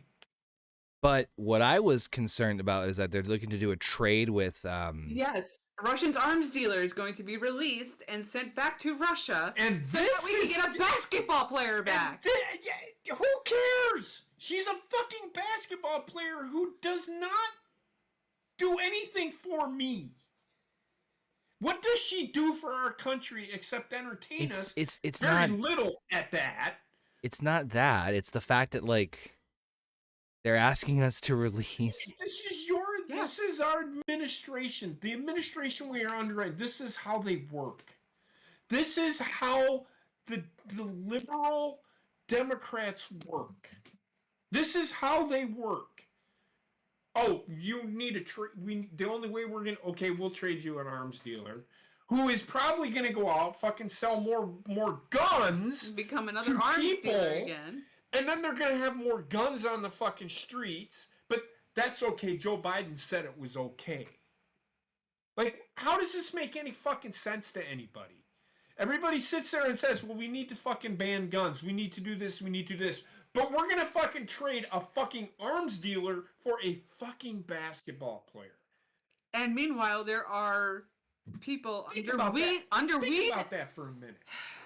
There are people under weed charges here in America still sitting in prison. Yep. But just think about that for a fucking minute. We're always sitting here bitching about, oh, we need to ban guns, we need to do this, we need to do this. But our current administration, our current government, who we are under right now, wants to ban all guns, but they're going to trade a Russian arms dealer who will go out and sell more guns, whether it's to fucking Americans, because they don't care. They only care about the fucking money. I mean, smart on Russia for trying to get the most out of the trade, but like... I get it. But what good does it do us? We're getting back a fucking clown-ass basketball player. Clown-ass. Well, she is. She's an idiot. I mean, did they say that they're actually going to do it? It's an offer that is on the table according to Joe Biden himself. If they do it, Joe Biden will not be president in a couple of years. Couple of years. Midterms are coming up this November. He's not gonna make it. He got COVID twice. Why would he make that public knowledge? Because he's an idiot. It's Joe fucking Biden. You know, it's the answer to the question. Well, then why did you ask? Because I'm trying to just wrap your head around? Yes. I'm trying to wrap my head around. Wrapping your head around this. I mean, seriously. Listen, I'm a stupid motherfucker, and I don't know politics that well, which is why I don't usually try to speak on them, because I wisely, at least, I'm smart enough to know when I'm not the smartest man in the room, and I know when to shut the fuck up. Right. But sometimes there are things He's also the same guy who went to a all Latino community center and decided to sit there and play Despacito over his phone through the microphone and say, "Hey, I'm one of you guys." Like this guy, look. Because it wasn't a taco bowl, a salad. On Cinco de Mayo. I'm fucking kidding. One thing real quick, since we're on this. Did you hear what Whoopi Goldberg said? That Joe Biden should be the Surgeon General because she's a good doctor. And her doctorate's in education. Her doctorate's in fucking education, you fucking idiot. These are the people that are running our country, or the people that vote for these fucking idiots. Think about that for a minute. So just the reason I brought up that original question was, part of it was sarcasm, but the other part of it was legitimately, like, there have been many times where I deal with, and I have dealt with, stupid people in my life. And I understand that that's me throwing stones from my glass house sometimes. I understand that. I'm not trying to put myself on any fucking pedestal. But sometimes I have to sit down and literally, like, try to make sure I understand, like, did I misinterpret that wrong? Did I say something wrong? Did I process that? Did I, like, not explain this? Or are they just that fucking stupid? I don't think these people are stupid. I just think they're so enthralled in what their beliefs are that they'll believe anything. Can we get somebody in their fucking 40s that runs the state, for fuck's sake, or the fucking country at this point in time? He did at one point. He didn't do much better. Obama was like early or late 40s, I think. I don't know how old he is now. I'll take him at this point in time. I will not. I don't want to have to pay $2,000 on my taxes for not having health insurance. I would honestly much rather have Joe Biden than Barack Obama. Barack Obama. I'll take Bush Senior or Junior. I will take him. Yes. I will take Jeb Bush over fucking Joe Biden. We got to lay the framework for the groundwork, and the framework. Yeah, all right. Great quote. I don't understand. And I don't want to shit on anybody or their beliefs, but when you literally tell me that you think Joe Biden would be a great Surgeon General when her doctorate is in education and not actually being a doctor of the body or medicine, because she can educate people. You need to be institutionalized. Now, if she would have said Joe Biden would be a good what do you call that? Secretary of Education, I would all for it. All for it. Get rid of fucking agree. DeVos. I'm fine with that. She's another fucking Well, I kind of agree with her. I don't think there's some things I agree with. She thinks that the federal government should not be involved in education. The only thing that they should do, the only thing that they should do, they should be held on the states. Because they're all state-run, all the public schools are state-run anyways. So the only thing the federal government should do is distribute funding to the states so that they can help them. Yeah, I can buy that. There should not be a Secretary of Education, in my opinion. I agree with that wholeheartedly. You believe there shouldn't be a Secretary of State? Secretary of Education. Oh, education. Okay. So but if you put her in as a director of education or whatever, I all for that because she studied for it. She's an educated doctor, professor, whatever. You have a doctorate in that shit, great. Have at it. But you telling me that I need to have surgery on my colon because I didn't poop right, you literally are an idiot. Oddly specific, but okay. Oddly specific. I'm just that's what I'm saying is she doesn't know what the fuck she's talking about when it comes to medicine. That's what the Surgeon General is for. It's like that joke about Family Guy where we went to that diet or that discount gynecologist. All right, Meg, let's take a look at that virgina. Virgina. So right. But that's the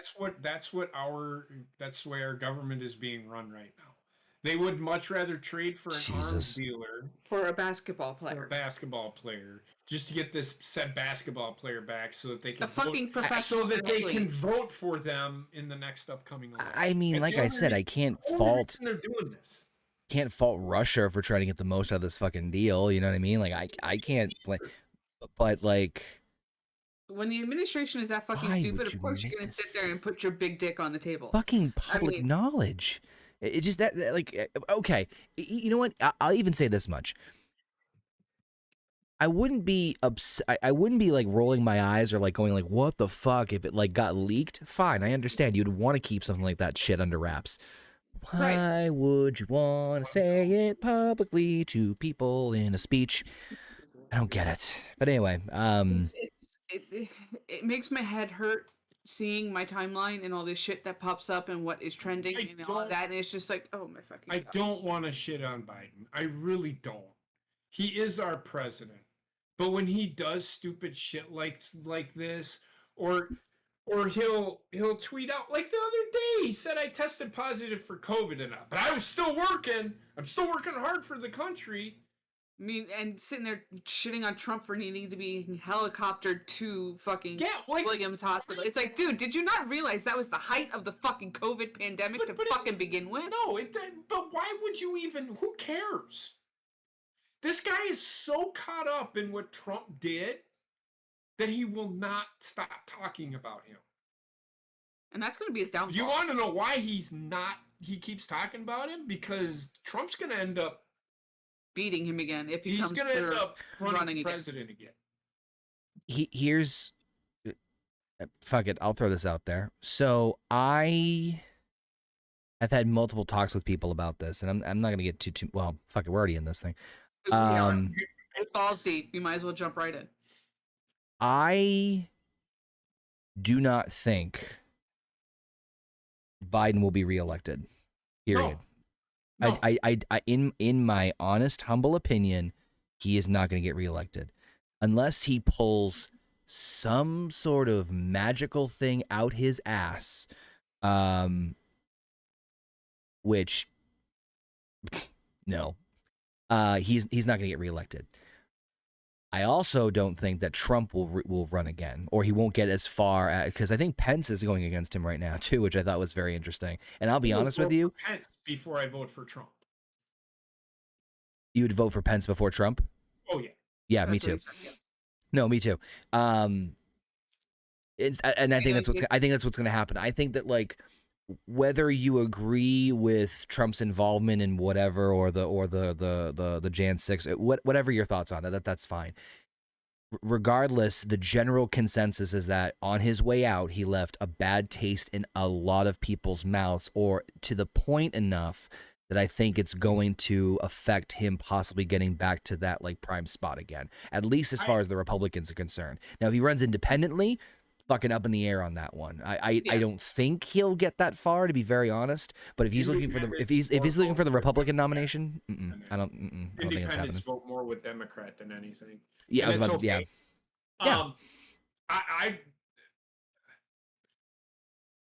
But that's my point. If he's why does he have to mention Donald Trump every other day? He's scared of Trump because he knows that Trump was doing a better job. He's doing a better job than he is doing right now. I think the reason could be wrong. He's leaning on what he knew worked for him. Yeah. And I think that that's what worked for him to get him into office, for lack of a better, for lack of a better phrase or explanation. Oh, if you keep mentioning how I'm going to do better than Trump, that's going to get enough people to swing over to me. So if I keep mentioning how I'm doing things, like, look, okay, it's like anything else in management. You can blame the last guy for about 4 months, maybe less than that, and then it's kind of on you. I will tell you this right now. The midterms are very telling on what will happen at the fucking next presidential election. Yep. He's not gonna get reelected. If the Republicans take the House, Biden is not getting reelected, and anything that Biden will try to do will get shot down. Like, okay, here's another thing. This whole they have a bill before it's, I can't remember what the act is called, but that's What's up, Casey? The act has to do with banning guns. Mm-hmm.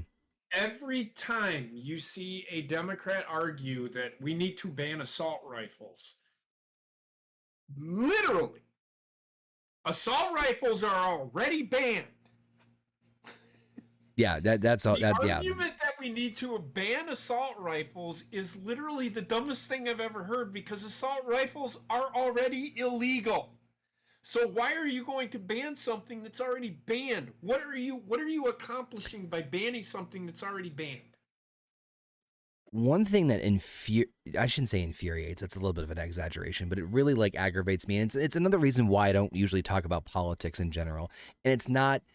Well, this isn't even really a political discussion. No. I understand that, but I'm just in the realm of like social political stuff. Yeah. Is that fuck it? I'll say it's my generation. That it's become toddlers shouting. It's not a discussion. It's not a debate. I truly believe in my heart of hearts that not one, when I say one side, I'm talking obviously conservative or liberal, Republican or Democrat, basically for argument's sake. Not one should be completely in control. It should be a balance of both, a fair balance of both. Obviously, people are going to, generally speaking, lean towards more of values of one versus the other. That's fine. That's natural. But it should be a fair, it should be a discussion, not an argument over who's going to fucking win. Exactly. It should be it should be coming together of morals, ideas, and values to find out what the best solution is for both. You're not always going to win you're not going to win every fucking single time, which is fine. In my opinion, if the House has one party, the president should be the other, because it would be most of the time. Most of the time. If you do that, if you say, well, if we have to, then you're forcing people to vote for another person that they don't want to vote. I was going to say semantics. I understand that, but I'm saying is as far as like to balance things, to balance things out, because sense, but that's why they have the judicial branch as well. That's why they have the three beautiful branches. Fucking mess. There's checks and balances. So my thing is the legislative branch should not.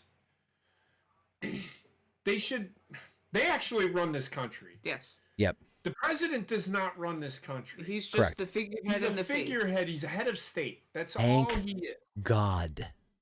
So right now. Well, that's part of the fucking problem, because the person actually running this country is as delusional as Biden is. Yes.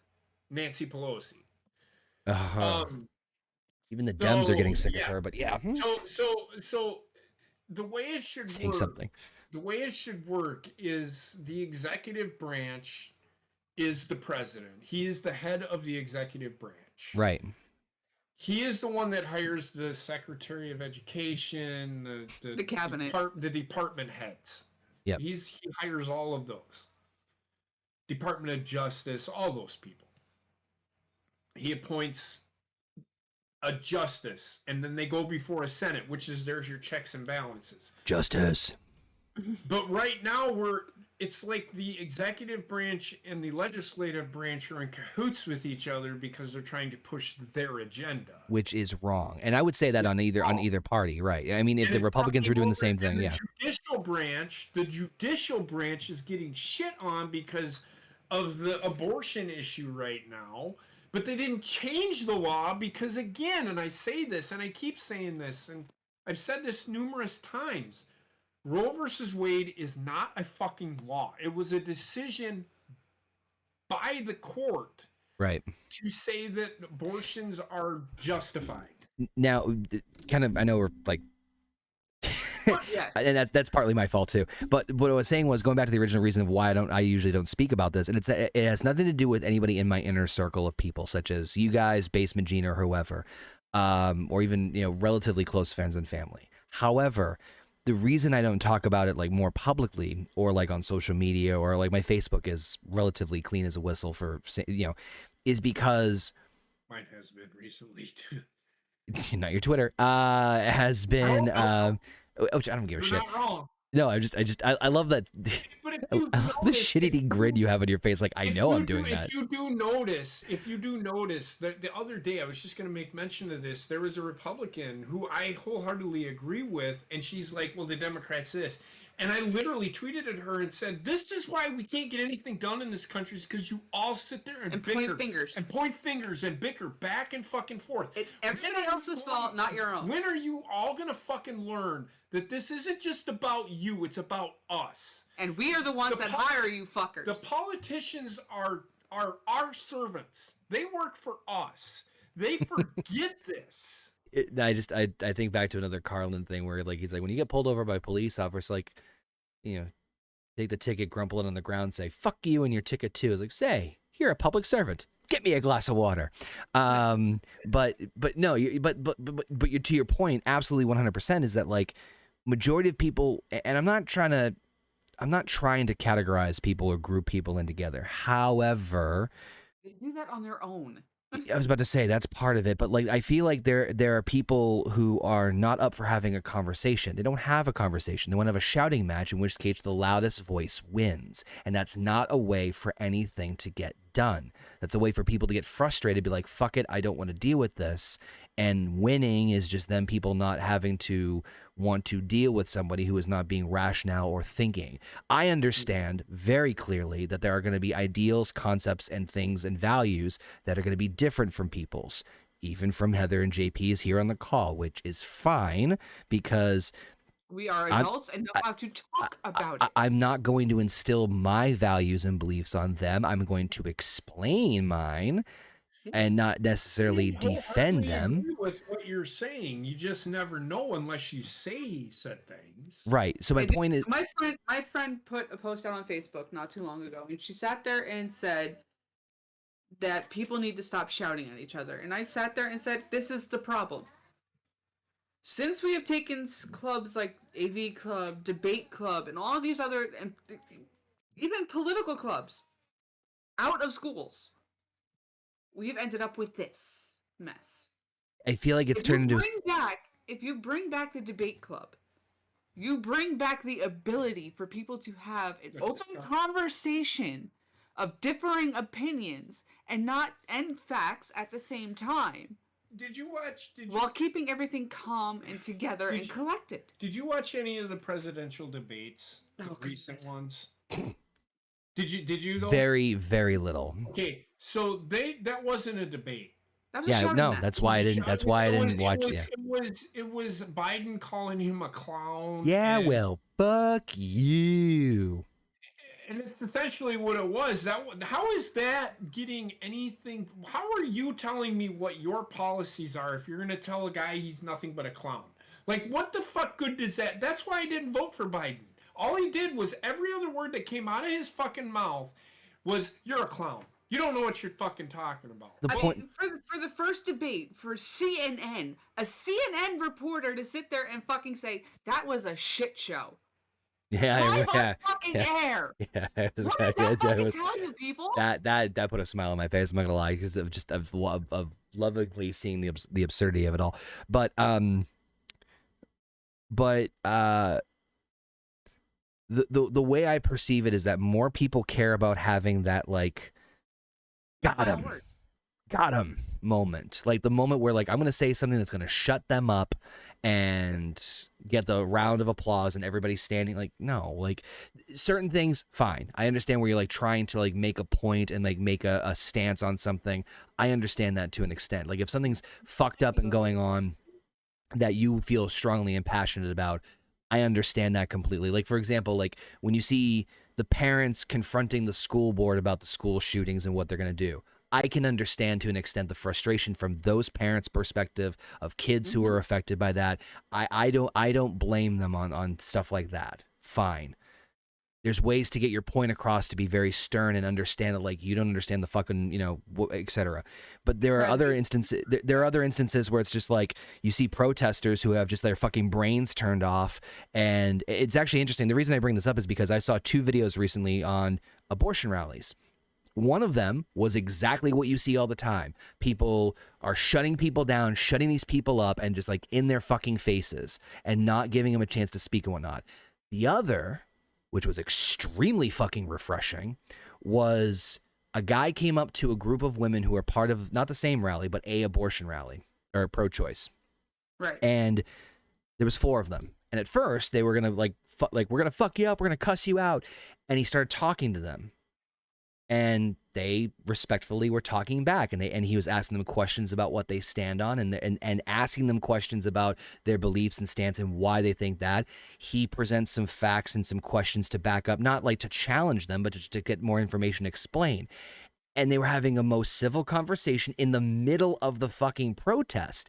And then the best part was a bunch of other women, completely different from the group, but still part of the rally, were about to start cussing him out, just like, because they saw the camera and the microphone.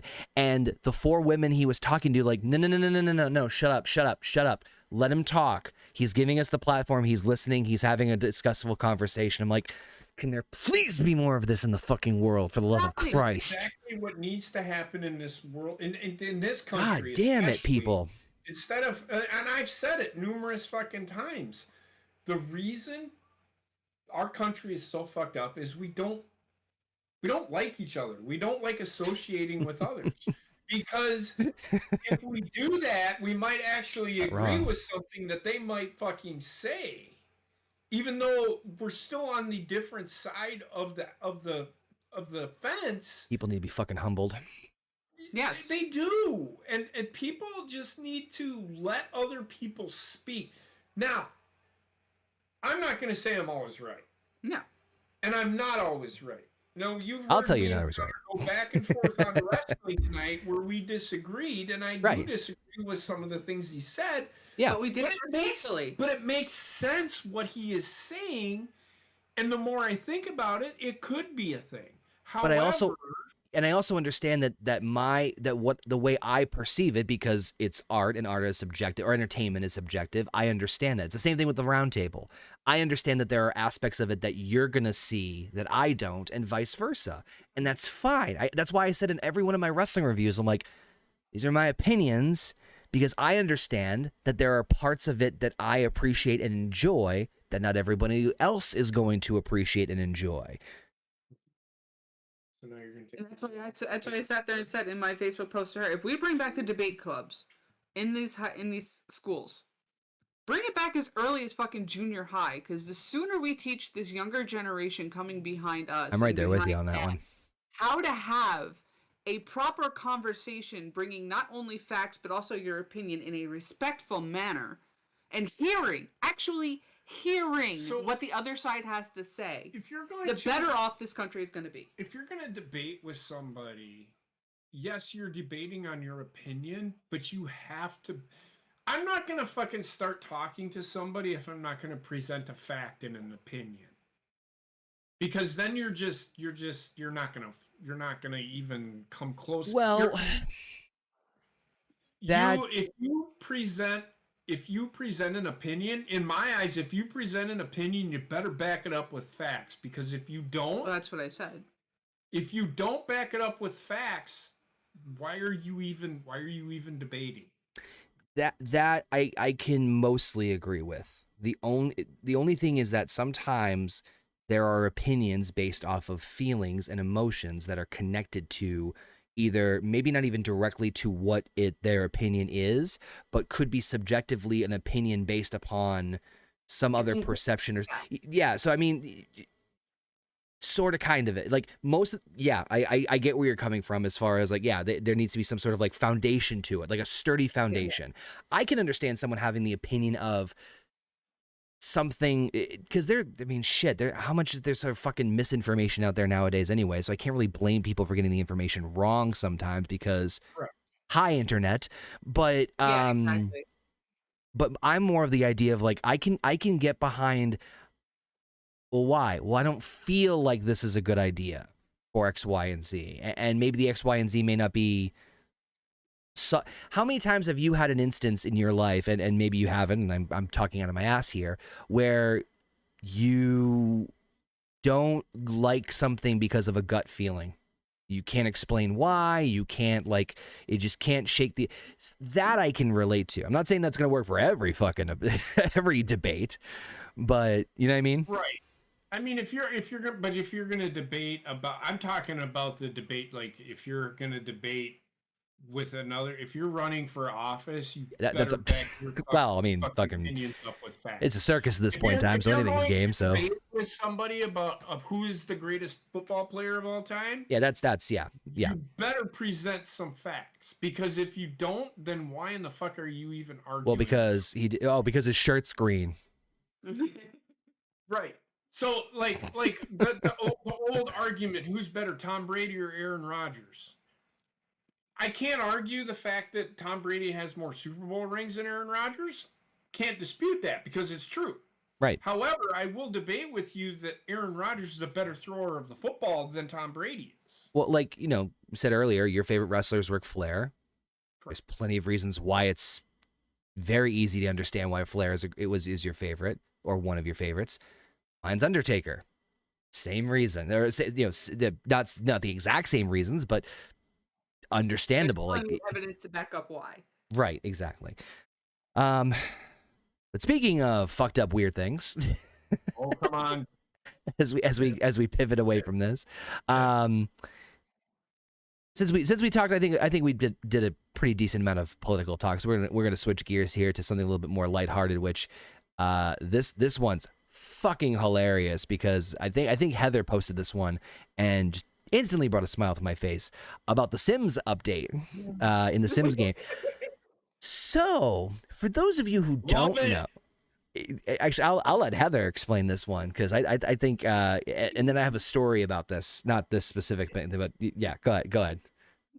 Apparently, the Sims creators, in their infinite wisdom, accidentally, I don't think it was, and created. They brought back the wanting system into the game that they had back in 2004, and apparently there was a glitch with this system that created. I'm just gonna come out and say it. Hey. Incestuous dreams of fathers wanting to sleep with their daughters and grandmothers wanting to sleep with their grandsons. So I'm just going to point this out right now, and Bobbin will probably agree with me. The porn industry is really huge into the incestuous porn aspect of things. So with them doing that, I don't think it was a mistake. I think they did it on purpose. Was this after hours of extensive research, JP? Yes.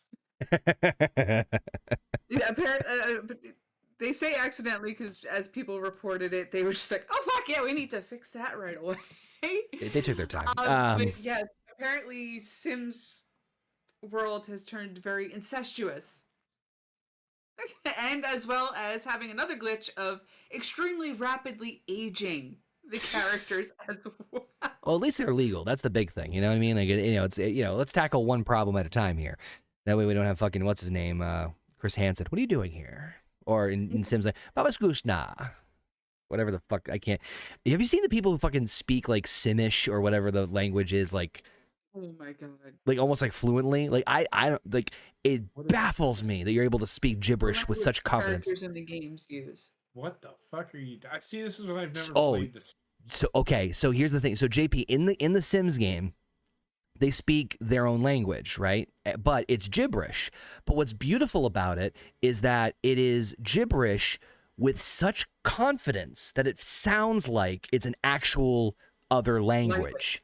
It's fascinating to me because people will be like, how's your day going? Baskabushki bida. Like what the fuck? Like, and I'm doing a poor job of it, but like, it fucking blows my mind. You have to look this up afterwards, and Heather can show you too. Now, a side story off of this, just because this made me laugh my ass off. There is actually a very famous, I think it was either Reddit or YouTube post, where a guy read Sims 3 patch notes and was literally in tears laughing. And I found the list, and this is when you read these without fuck it, even if you just read these context. Yep. The Grim Reaper will no longer be prevented from reaping souls due to band affiliation. The look on JP's At face. the start of all the BTS craze, too. Fixed a tuning issue so that Sims now vomit at acceptable levels. Becomes enemies with child wish no longer appears. These are the gems. Sims who are on fire will no longer be forced to attend graduation before they can put themselves out.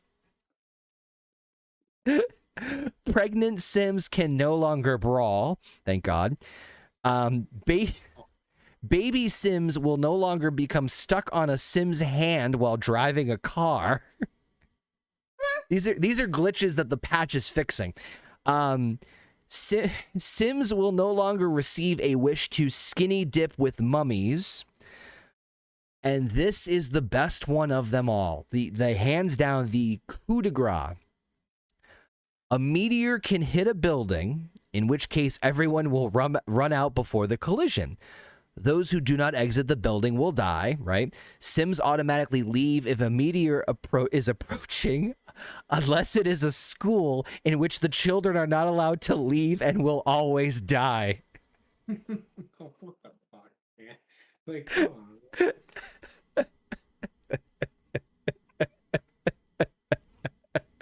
So incestuous relationships, I think, is up there as far as patch notes for The Sims, for sure. Yeah.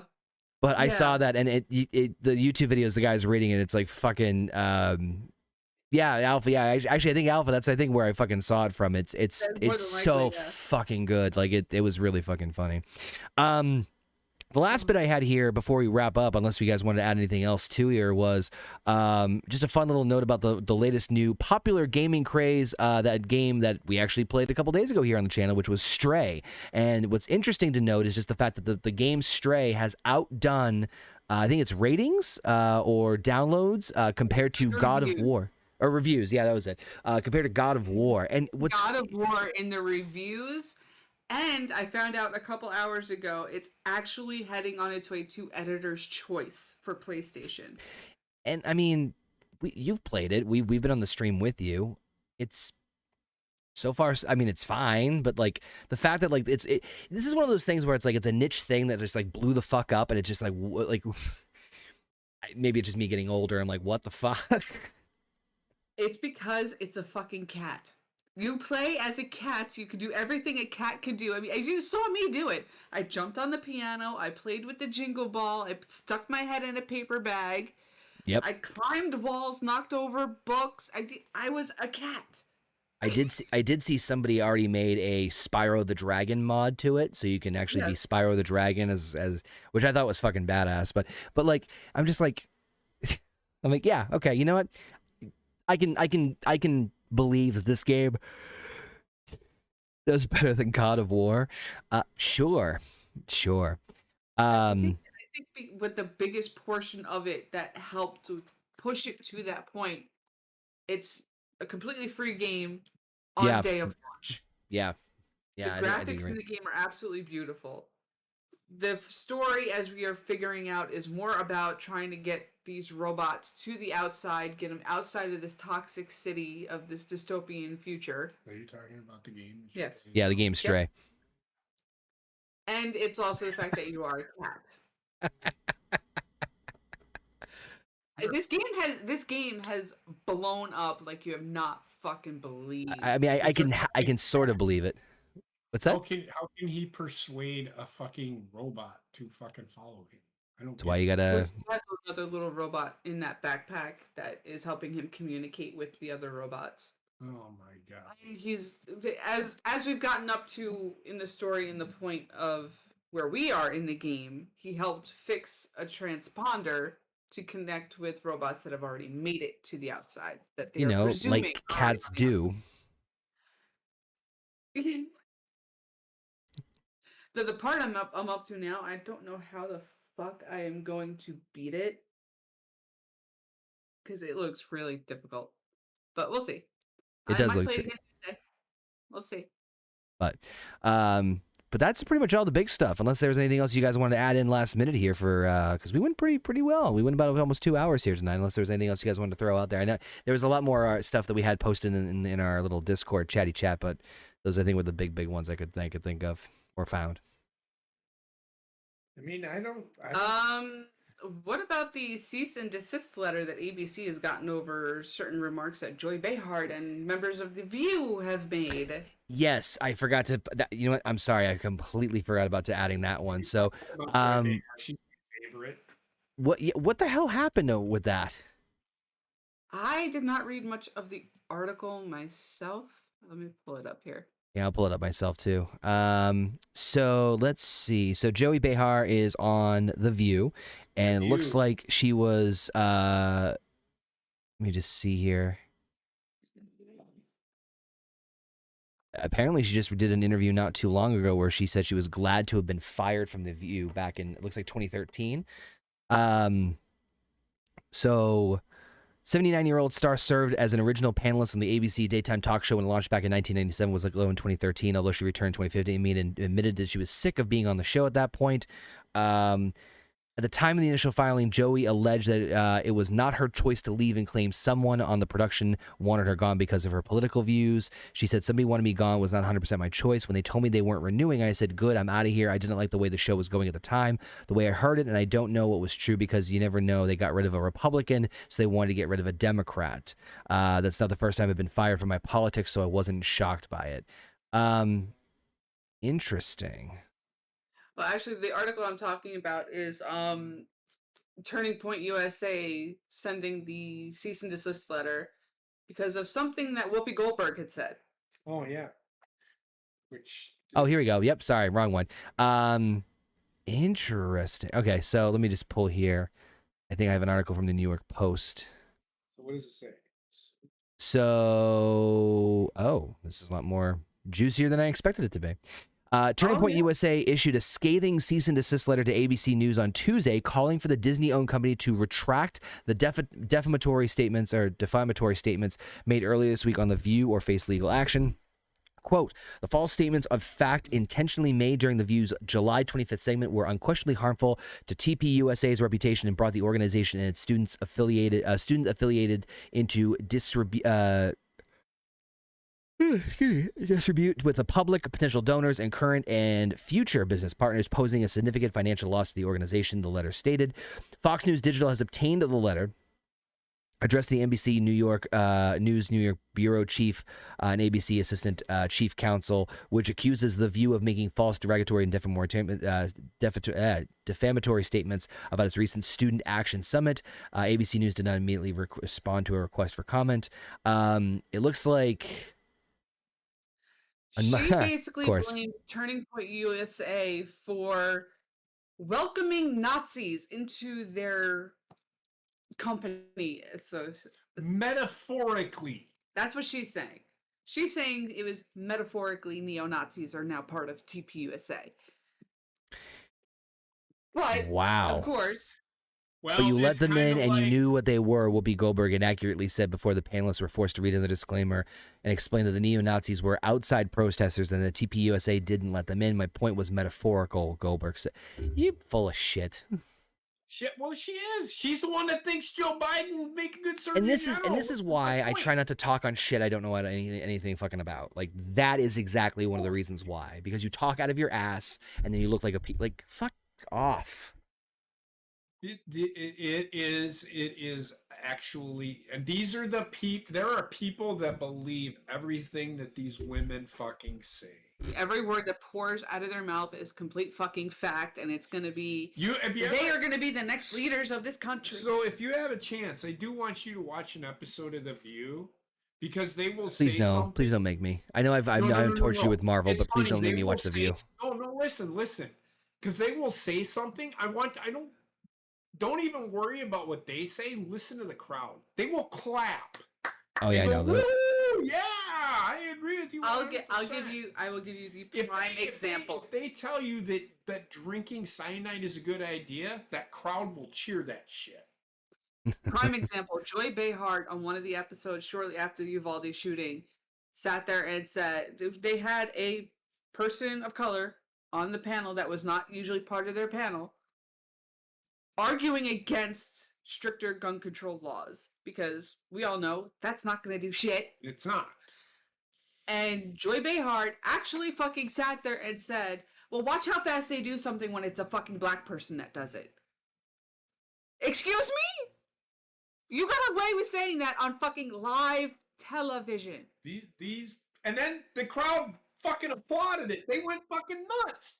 These people that watch this show are fucking morons. I watch it to laugh because I think it's fucking funny. So I have watched clips of The View. And I'm very careful about which clips I watch. It's usually with celebrities talking about whatever they're there to promote, because usually it's a celebrity or person. The one person I would love to see on The View, and it's never going to fucking happen, but the one person I would love to see on The View would be Bill Burr. Bill Burr would be an absolute gem. Bill Burr would destroy those women with one sentence. Mm-hmm. All it would take. And I love Bill Burr, obviously repping Mass, but like I just watched one of his specials recently and fucking like I have no problem with The View with these women individually. I actually think individually these women are actually okay, but for whatever reason, the stars and the planets align somehow that when they come together in front of a live studio audience, I don't understand what the fuck sort of dark magic happens that I can tell you what it is. Like aside from the jokes about like people hating on The View for like, you know, general, you know, the fucking common. I can tell you why. Because they're pushing shit. Donald Trump. Donald Trump. It's all Donald Trump. That's where they get all their fucking shit. Seriously, that's what it is. In fact, Donald Trump has been on that show before he became a politician. Well, yeah, I knew that, but it just they loved him. I just like, you're right in the sense of like drink cyanide, it's great for your lungs.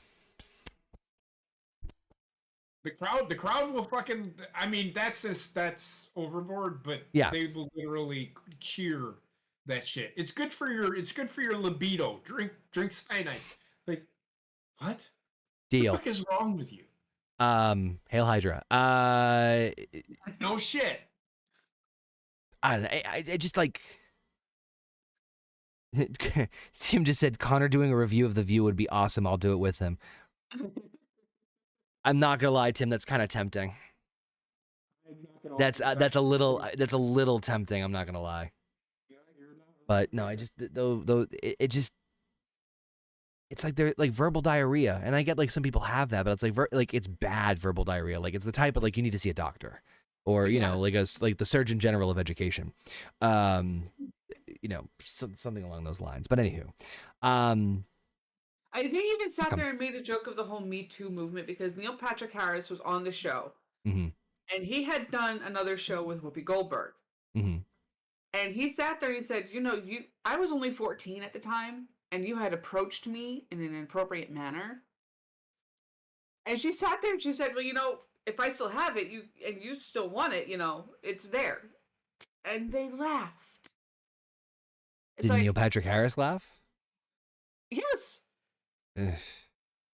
Well, But it was that uncomfortable, like I need to laugh or I'm gonna die. okay, okay. I mean, I'm not condoning that. I'm just saying is that I wasn't sure if it was meant as a joke or what the Literally a whole cast of women that are sitting there and praising these other women that are coming out with this Me Too movement and saying you're so brave. Make a fucking joke of the same fucking situation because it was the other way around. Yeah, of course they would. Terry Crews had, I don't know if you know that story too, but like Terry Crews, yeah, same. But anyway, that's a whole other topic for another time. But yeah, fuck the View. There's a reason I haven't watched it and not subscribed to it.